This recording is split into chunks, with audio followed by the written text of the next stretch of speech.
speaking of Fort Worth in general, I was really curious because just because of your history as an artist and then, your transition to like a manager and all of the different things that you do, how would you, what would you think is the biggest thing that makes a person stand out now, even if it's just standing out in your own city, in your own town? Like you said, Fort Worth is not Dallas, Fort Worth is not considered Houston, but Fort Worth can still have a name in its own right.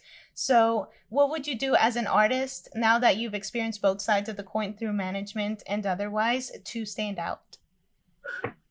You know what? That's a good question. I think people fail to realize like Fort Worth, the 13th most populated city in the United States. Mm. You know, it's interesting how big Texas is because Dallas, Houston, San Antonio, Austin, and I believe El Paso, in addition to Fort Worth, are six of the top 13 most populated Oh, cities in yeah. the whole entire United States. Mm-hmm. So we're not a small city by any means. We're bigger than population-wise Atlanta, the Pittsburgh, and several other, San Francisco. You name it, we're more populated. And when people put that into perspective, it's like if you're able to make a name for yourself in a city that is as populated as this, you can be a player. How you stand out is ultimately in your approach. And I believe a lot of that is correlates to authenticity and being yourself and just being the best version of you, being original, which as it can be. There's layers to being an artist. There's layers to being a personality. There's layers to even having a podcast or being anything. And when you start peeling back those layers, how do people identify with you? You're like, are you easy to digest? Can we understand you? You mentioned XB Valentine. That's an artist that I started managing this year. XB Valentine. When I met her in 2019, she was 240 pounds. She was a heavy girl. She didn't look anything the way she looks now. And I always tell her she hasn't even leveraged that as part of her story yet to show, hey, you know what? I used to be this heavy set girl. Now I'm dropped all this weight and now I'm living my dream. She hasn't even tapped into that story yet. Yeah. Mm-hmm. What she's tapping into is that she's an LGBTQ artist. She's Latina. And I call her a triple minority. She's a female, she's Mexican, and she's gay. Mm-hmm. But she represents it in a way that she's not ashamed of any of it. And that adds multiple layers to who she is and what she stands for. Because to me, if you stand for something, people will stand for you. So I think in order for you to stand out, you have to have some of that. Maybe not to that extent, but the artist, in my opinion, over the years that I grew up listening to, that I grew up admiring, artists like Tupac, artists like Eminem, like they had so many layers and they were vulnerable and they were authentic and they allowed you in. And therefore it was easy to just connect and go, man, this is someone that I really support. So that's what I feel that a lot of the artists, not just locally or regionally, but in general, they lack that substance. And I think that a lot of people don't understand that plays a really important part in people connecting with you. And I'll end with this. If you go to XB Valentine's Instagram page, you don't even have to hear her music. But if you go on her page, the first thing you're going to see on her page is XB Valentine, a Mexican flag and a rainbow flag. Mm-hmm. Within 5 seconds. That's not like, it's like an elevator pitch, Mm-hmm. right? When you go to a job and somebody goes, why should I hire you?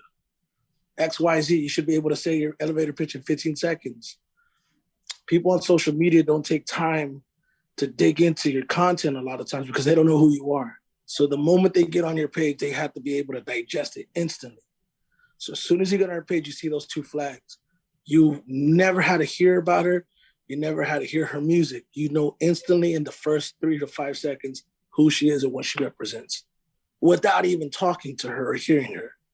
So I hope that kind of answers the question. I hope that makes sense to people that may listen because you have to be able to connect and make it easy to connect with you and it's easy to digest, if that makes sense. Yeah, it does, definitely does. And also just on top of that, just her having just a great quality sound, on top of that just makes her like just a killer combination. I know I had that low key track with her and Paul Wall on repeat today. I was just like, it's crazy So because good. It's it just sounds crazy. so good. It's just such quality music. So definitely. And I like how you touched on authenticity because I was actually talking to Veronica about that today in regards to like I feel that Fort Worth, you know, with artists like the Go Yayos, like Kenny B's, Bugatti Casino, I feel like they kind of brought back that authenticity. You know, whether you agree with the message or not, they kind of Fort Worth kind of brought back that street sound to the DFW area and kind of got Dallas popping to what it is kind of now. You know, you mentioned that, you know, when you dig into like Go Yayo and that whole wave of rappers that kind of came in, Yayo in specific, I remember talking to him several years ago and just saying like, man, you realize that what you're doing has never been done. And what's so crazy to me is that we're doing it blindfolded. They had no strategy. Yeah. And I don't mean that in a disrespectful way. This is actually probably the most impressive thing that anyone could say about them. They had no real strategy. They were just raw talent that connected. And that's because it felt real. It felt authentic, you know, and if they would have had strategy, they could have maximized more. They never really had like a website or merchandise front, or they never really went on tour. These guys were just naturally connecting and people were responding to it. And I do believe that started the wave, and I think Dallas followed suit after that. Yeah. And I used to always make this argument. I used to say, man, if you really dissect Fort Worth and Dallas, right? Because, you know, I've had engineers, I've had people close to me tell me that Fort Worth to Dallas is what New Jersey is to New York. Right. You know, we're the city across the bridge. Yeah. And there is some truth to that. But I go, if you really go head to head, and you pin some of the artists on the Dallas side that aren't signed to a major label, or that weren't signed to a major label, especially around the time that Yayo was emerging, you know, 2015, 2016, 2017, bar none, the Fort Worth artists were actually bringing in more views, had more followers, and that's not like a make-believe metric. Right. Yeah. That's not me selling my city. This is something that I actually went and I cross-referenced. And so when you view it from that perspective, it's there, man. It's always been there. It's just a matter of what we do with it, man. Look, in 2006, I share this story often. I don't think I've ever done it in an interview, but in 2006, I was at the Fort Worth Weekly Music Awards and I came across Maren Morris. She was performing there. And after the event, the nominee that me and her beat, because this nominee that was up against us that no longer makes music, she was nominated for an award in one of her categories and one of my categories. And I won and Maren won. And she went online after she lost to both of us and she trashed both of us. And me and Maren and her, you know, I reached out. Obviously, it was her dad running her account. We ended up connecting, and then the next year we ended up campaigning together. And I was always very supportive of Maren, not knowing that Maren would go on to win a fucking Grammy and be one of the biggest country artists in the world. She was here in Fort Worth for a very long time, and she was playing at Lola's Saloon and doing all the gigs around here, right under our nose. Years later, Snow the Product moves to Fort Worth, Texas. You know, 2008. You know, by the time 2011, 2012 hit, regardless of whether or not it was a result of Fort Worth or not, she was residing in Fort Worth, Texas when she signed to Atlantic Records. That is a fact.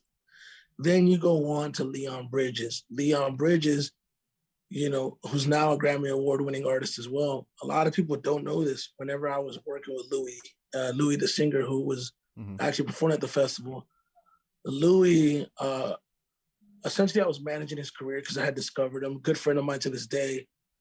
And Louis actually had a keyboard player by the name of Octavian.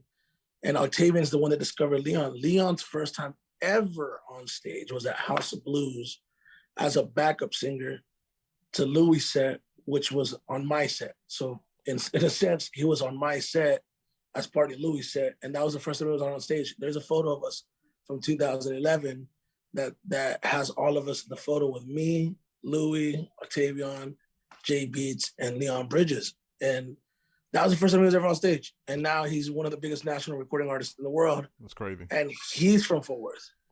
So those are three situations that I just named without even blinking. And that goes, and we can keep on going with other artists. from even longer that have had success that are from Fort Worth. And at times I think people, make up excuses and say, oh, Fort Worth this, Fort Worth that. It's like, no, man, like there's opportunity there.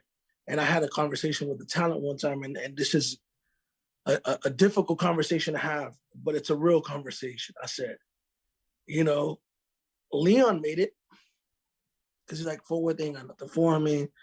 I'm gonna leave. Fort Worth ain't a big enough city. Labels ain't this, labels ain't that. They're not looking for talent in Fort Worth. And this is right before Yayo was like really emerging, because Yayo also got a lot of label attention, which again proves that Fort Worth is not the issue. And I told him, I said, that's not the case. Leon just got signed and they courted him. They scouted him and they came down here for him. He said, well, man, that's the thing. Leon's an exceptional talent. I said, well, maybe that's the thing. Maybe you're just not an exceptional talent. You know what I'm saying? To become exceptional. And people will find you. And I think that's the thing about talent within not only this city, but in any city. If you work extremely hard and you become undeniable and exceptional, you will get that break. It doesn't matter if you're in Fort Worth, Fort Smith, Fort Hood, you're going to get that opportunity. So I think Yayo was a catalyst, on the hip hop side. After Leon's success emerged, showing like, yo, you know what? These guys in Fort Worth can really put up numbers on the hip hop side. And there's been several others, but he's the most prominent in that sense, Right.